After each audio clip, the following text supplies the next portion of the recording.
This is a $10,000 Osu tournament, and I'm gonna win it on the $20 Osu tablet. That's how this video was supposed to start, but here's what actually happened. We have just arrived at the hotel in Vegas, and I have been silenced for 30 days for account sharing violations.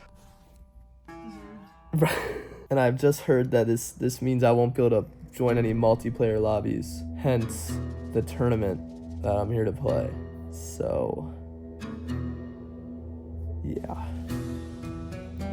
I didn't receive an email or notice from Osu staff before I was banned, and I didn't receive one for the rest of the day either. The only person I was even able to contact was BTMC, who was running the entire event. So I thought surely he'd be able to help me out, but he said I was most likely just kind of out of luck because of the reason why I was banned, and that most likely I wouldn't be able to play because of the restriction. Either way, he still helped me contact on-site support, but I didn't receive a response for quite some time.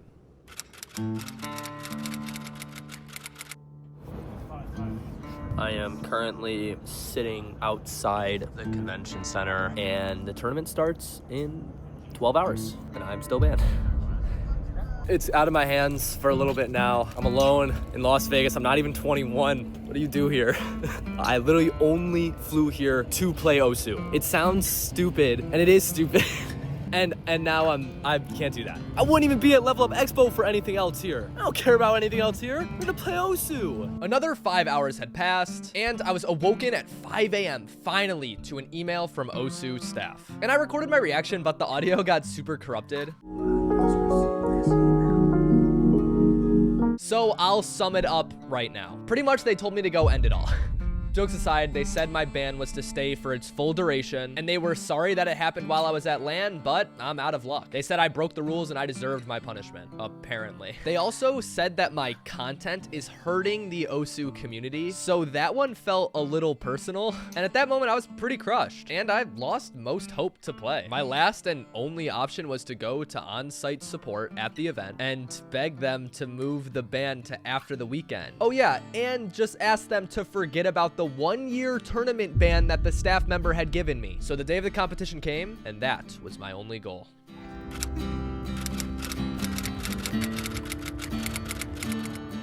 With less than an hour to go, I made my way to the staff section of the booth at the tournament. And I made my last Hail Mary attempt to get unbanned, and it failed. The staff said no. Is what an absolute failure would say. The GOAT, ThePoon, was there. And he lifted my entire tournament ban, as well as postponed my 30-day silence until after the weekend, meaning I could play in the entirety of the tournament, which also means I have an opportunity now that I cannot let go to waste. I need to play to the absolute best of my ability and make sure this is worth it. And that's what I was gonna do.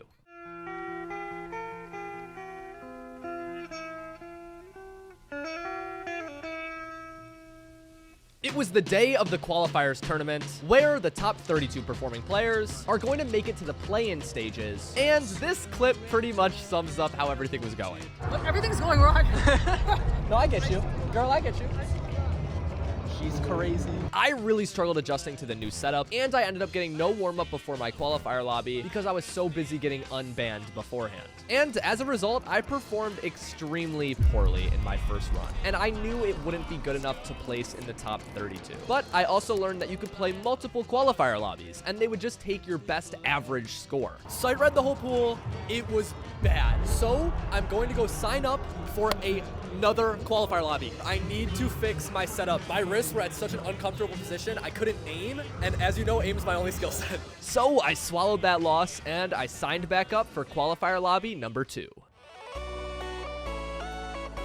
Starting qualifier 2, I felt a lot more confident, and I performed pretty well on no mod and double time, but like usual, I performed extremely poorly on hidden. And in Hard Rock, I did okay. And so now all I could do is wait. And I was just hoping I had performed good enough to place in the top 32. Or else this entire trip and all the hassle of getting unbanned would have been kind of worthless.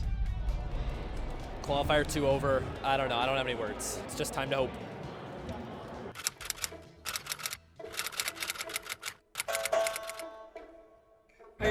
qualifiers were not top 3. Uh-oh. Oh, 24. 24. That's not terrible. You could win some. I mean, I could win some. You could win some. An easy win. Try not to cry tomorrow. Oh, no. I was very confident going into match number 1, despite placing so much lower than my opponent. He chose second pick, which I also would have chose, but let's be real here, I'm winning all 5 anyway. And things started off great. I went into DT1 and I was actually winning, and the nerves hit me like a truck. I was shaking off of notes that I would have hit on any given day, and ultimately I lost the map, which was my own pick. Shit. So now it was his pick, and he went right into hidden, which is my worst skill set. And he knew this because the qualifier map results were posted publicly. So naturally, I lost. Bad. I'm now down 2, and I chose Nomad 3. I felt pretty confident on it, but I couldn't hold a combo to save my life. So I lost another point. Oh, fuck.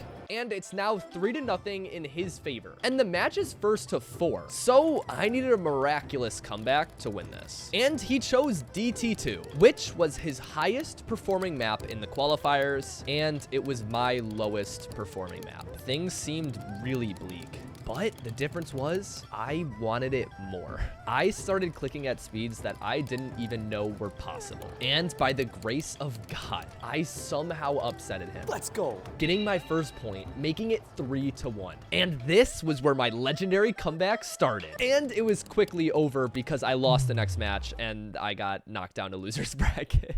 But that's okay, because now I can play through the maps and be ready for my loser's bracket match. We're about to have a legendary loser bracket run. We got seed 4, xootynator there, seed 2, Fate's Led there, seed 3, Silas, and then right behind us is that's Rectagon seed.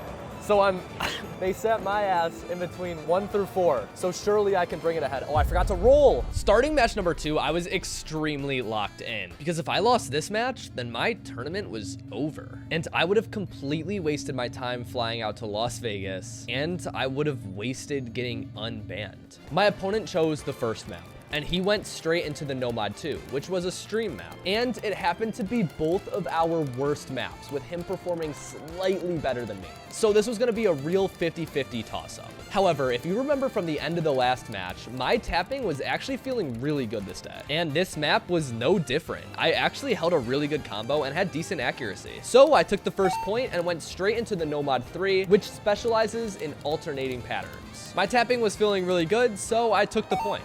Yes.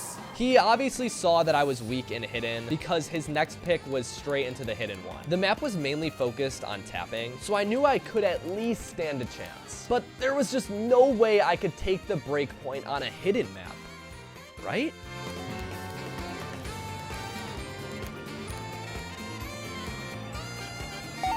Bang. Let's go. Up 3 points, I wanted to get my revenge and close things out on DT1, and I put on a spectacle. I held extremely high accuracy throughout the entire map and rarely dropped combo. The nerves seemed to disappear throughout this play, and I was able to close out the perfect 4-0. Bang! Meaning my tournament was going to continue, and I was one step closer to my first ever official OSU earnings. If we win our next round, we're in top 16. Let's do this. Round 3 was the most important round of the entire tournament. If I lose this one, I'm completely out with 0 prizes to show for it. But if I win, we secure top 16 and at least $125. More importantly, it would mean that all of the hassle of getting unbanned wouldn't have been for nothing. My opponent placed 14th in the qualifiers, so on paper they should do better than me. But I was feeling good. I wasn't ready for this tournament to end. Since I had the first pick, I went straight for the Nomad 3, the map that worked pretty well for me last time. And I was holding an insane combo at the start, over 500 notes, and felt confident that I would take the first point. Then I broke. And broke again and again, and I just couldn't seem to get the map under control, and ultimately I lost the first point. It was a tough blow, but I was still locked in, and just like the others before him, he picked hidden, trying to exploit my weakness. But last time this happened, I performed way better than expected, and even won the point. So surely I could do it again, right?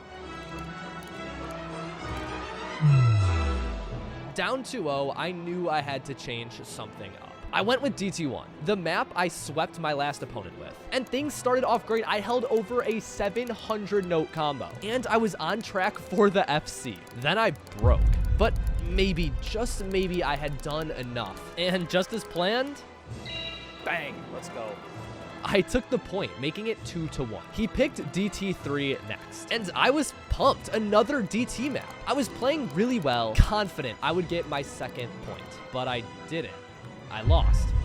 And then I lost the next point, and then I lost again. The final score, 5-1. I was devastated until I learned this crucial piece of information. I learned that if you do not get top 16 in the Division 1 tournament, then you can attempt to qualify for the Division 2 tournament. Guess who's back? And so I didn't earn money in the first one, unfortunately, but I got 17th place. So I could attempt to play Division 2. And the prize pool is much, much lower, but I have a real chance of winning this one and securing the goal of my first ever OSU earnings. But first, I have to qualify for the top 16. So I locked back in and sat down for the first qualifier of Division 2. Okay, so I just sat down to compete at my seat for the day, and I see this message on my screen. This computer has graphical issues, probably bad GPU, do not use. It's probably fine. We're gonna use it.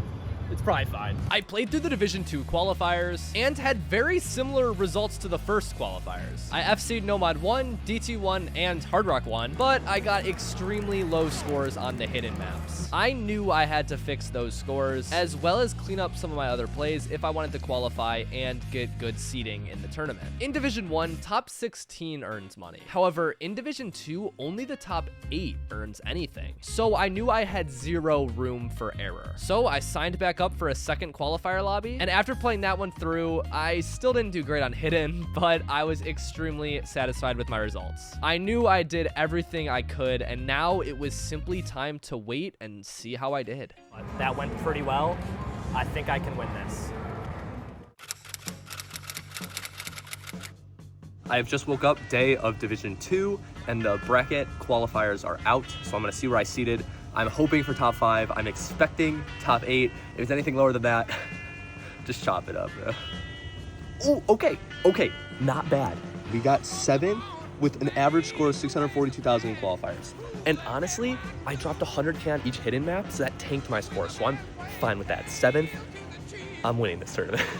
We go up to number 7, and there's a name that everybody will be familiar with. It is JohnPorler, seeding in at 7th. Number 1 on the DT pool, I think, as you might expect, a pretty strong mechanics player. Number 2 on the Hard Rock pool. Hidden is a big struggle spot there, 35th and 24th. But other than those couple of points, very strong on a wide variety of maps in this pool. So we'll be looking out for him as we move on into top 6 now. Starting Div 2 at the 7 seed, I was matched up against the 10 seed. I was finally favored to win a match, but our scores were still pretty close. And he wasn't gonna let me off easy because his first map pick was Hidden 1. I'm starting to sense a theme with my opponents all picking Hidden, but either way, I was extremely locked in. And the map pool for Division 2 was significantly easier than Division 1's. So I made it through the Hidden map with only 1 miss, and I got the point. I quickly went into DT2 to assert my dominance in speed, and I took the point there too. He slowed things down with the Nomad 4, and despite only having 1 miss again, I lost the point. Of course, I brought things back to double time to win my 3rd point, and then ended the match with a break point on his Nomad 3 pick, sending me off to the next round against the 2 seed. If I win that one, I'll have a serious chance of winning the entire tournament after being banned from the entire tournament. Round 1, we secured it. 4-1, on to round 2. We win in this whole shit. Starting my second match, I knew this would be the most important one. Because if I can't beat the 2 seed, then how would I win the entire tournament? And he brought us straight into the Nomad 4, the only map I lost in my first match. However, this time I was able to FC it.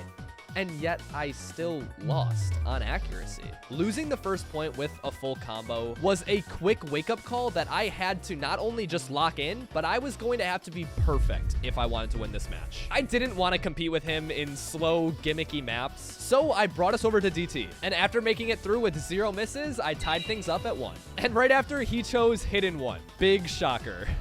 But something inside me must have just clicked, because I didn't just do good enough to squeak out a point. I FC'd the entire map with over 97% accuracy. And now I was up 2-1, and it was my pick.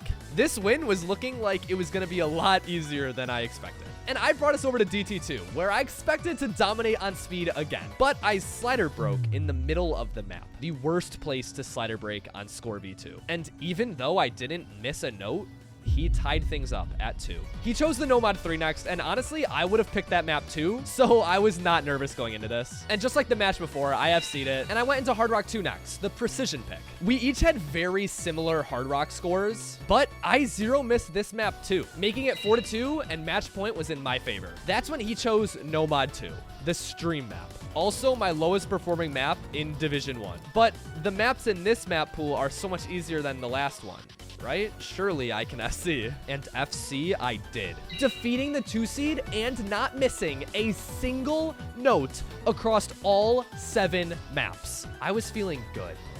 All right, he was the 2 seed, so I don't know what that means for my placing right now, but I do know that means I'm winning this shit. It's true. Also, I got him a sandwich.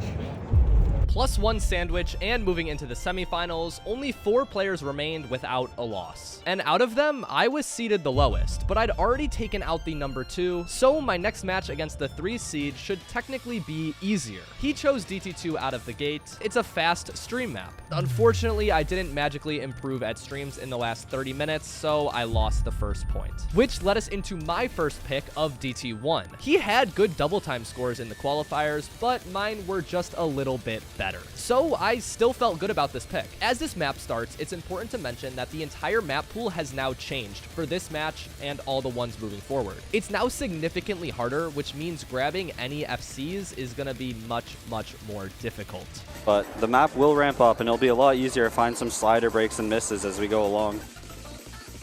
The only stream in the map, JohnPorler drops massive amounts of accuracy on that, which is going to be giving a lot of the lead towards Kent right now. But that isn't going to matter if Kent finds a miss on this hard section. He's shaking, but he is holding combo for now. As I say that, he does find a break, and JohnPorler should have enough time. It just immediately skyrockets over. Just managing to hold out the FC was enough, even with the accuracy difference. I still was able to 0 miss this map and tie things up at 1. He quickly chose the Nomad 5, which is another stream map. I've been struggling on them all day and my entire life, so he took the lead right back. I transitioned us into my favorite map in the entire pool, the Nomad 3. And I honestly had a very disappointing run. I found 6 misses on it when I can normally FC. But I didn't need a perfect run. I just had to be better than my opponent. And today, I was, tying things back at 2. He obviously could tell how bad I was at the stream maps because he brought us to Nomad 2. I'll just let Fieryrage sum this one up for me. Yeah, but the issue is I don't think John has the stamina right now. I feel like he was mashing throughout most of that stream. UR bar was all over the place. Yeah. If that is any sign to go off of, that is not a good sign for this map. John has a lot of very obvious weaknesses that can be exploited, unfortunately. That's what we expected from this. Not too much to say on that one, yeah. He's now up 3-2, and I had just the pick to bring things back into my favor. I chose the Hard Rock 3, which is very similar to the Nomad 3 with the alternating patterns, but it adds a precision element. I was pretty confident on this map, but I found a very shaky slider break in the beginning, which did not help my score. Thankfully, I was able to hold on to my combo long enough to bring things back, and I tied the match at 3. Coming to Kent's last pick here. I will be kind of surprised if it's not either a hidden map or DT.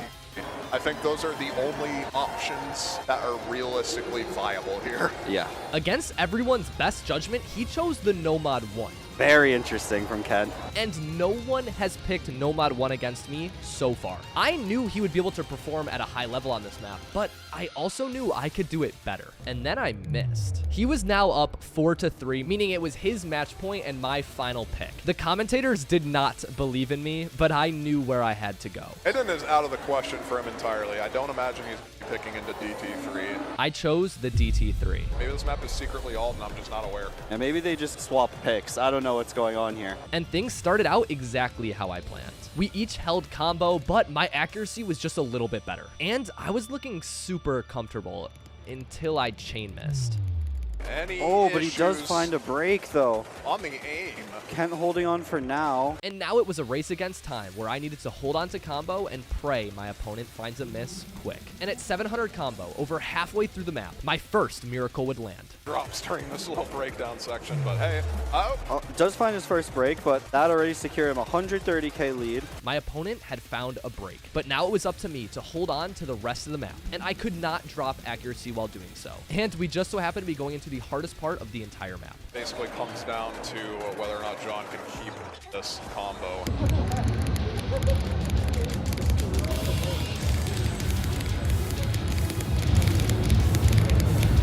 Yeah, and he is pulling back that lead a bit. It's down to around 50k.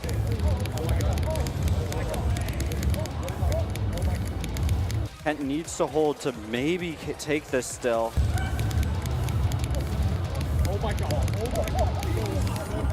I don't think it's going to be enough, even if John FCs it. Actually, it might. It might actually. And for a split second at the very end, I saw my name at the top of the leaderboard, and I was sure I had pulled back the impossible. No fucking way! No fucking way! But I hadn't. I had lost the map by 1,000 points. 1,300 difference to give Kent the win, 5-3. And JohnPorler will be going down to loser's bracket. I was devastated. I really thought I had that one. We gotta go on a loser's bracket run now.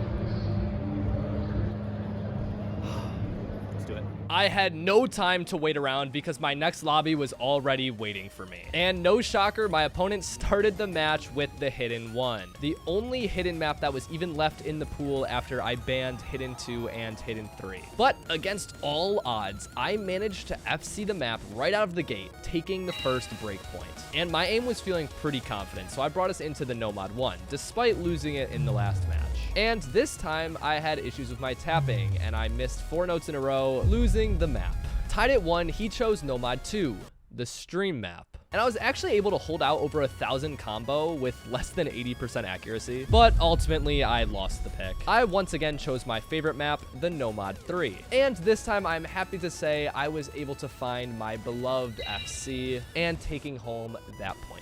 Then he chose the DT2, which was the speed stream map. I'm starting to understand what Fieryrage meant when he said I have a couple of very obvious weaknesses that get exploited. And yeah, I lost that pick too. But then I'd make my first appearance on the Hard Rock 2, which in most matches was banned against me. This map focused on extremely small circle size, which I was pretty good at. And I was clearly more comfortable on it this time around because I held over 1,000 more combo than him and took home the point. He then picked the Nomad 6, which just pisses me off even thinking about it, like right now. I absolutely hate this map, and I took a brutal loss on it. I was down 4-3, and it was my final pick. I chose the DT3, the exact same map that knocked me down to loser's bracket into this match. And it was in the exact same scenario. If I win, we go to tiebreaker, and if I lose, my tournament is over. And just like last time, I even missed on the exact same spot. But like deja vu, I clutched up and comboed out the entire ending, sending us off to tiebreaker. On the outside, I looked pretty calm, but on the inside, I was extremely nervous. If I lose, I'm completely out of the tournament. I would place in 6th, and honestly, everything would have been for nothing. I would have failed. Also, there wasn't really any time for warm-up to play through the maps, so I never got to practice the Tiebreaker. It's a 6-minute long map, so I knew sight reading it was gonna be even more difficult. And if things weren't bad enough, my opponent had just played this map in his previous match and won. But as time went on, I kept gaining combo and gaining and gaining. And I was starting to feel like I could pull off the impossible, FCing a 6-minute tiebreaker map on a sight read. And then the worst thing that could show up for me showed up. It was a stream. I broke my combo and my nerves spiked. There was still time for him to come back, and I was struggling to gain any combo back, as well as losing a lot of accuracy and finding more and more misses. I knew this one was gonna be close, and I held my breath as I tapped that final note, but I did it. I had won. I secured top 4, moving up onto my next match of the tournament. That was too close. I'm shaking a little. Oh, at least I know the map now. I didn't play it before. Not a smart choice, but we're good. We're going into top 4. Let's do this. My next match is about to start right away, and I'm fucking geeked out, bro. I'm shaking so much from that last tiebreaker. Hope I can calm down early. Winning this final match will bring me from 4th place to 3rd place, and 1 step closer to winning the entire tournament. So I knew what I needed to do. He started the match with the Nomad 5 stream map, and I took an early breakpoint. I chose the Hard Rock 3, which I had yet to lose on in the entire day, and I kept that streak alive, making it 2-0. This win was looking pretty easy, and then he chose the Hidden 3, which unfortunately I lost on, but it's hidden, and I knew I could get it right back on the Nomad 3 alt map, but I lost on that one too. Tied at 2, he chose the Nomad 4, which is a tech map, and I lost. But I felt confident going into the DT1. Then I lost. He chose Hidden 1, which I FC'd earlier, but this time I lost, and he was now up 5-2, which was match point. But all the maps that were left in the pool, I felt fairly confident on. I chose Hard Rock 2 and knew he couldn't beat me on that. I had the best plays so far in the entire tournament on the precision maps. And as the map rounded out, I knew I would see my name on the top of the leaderboard. I lost 6-2. That was it. There's no but wait. There's no secret trick. I just lost. As I sat in despair, I couldn't help but think, was it all for nothing? Flying out, getting unbanned, playing all the matches? Even though I didn't win, I think it was worth it.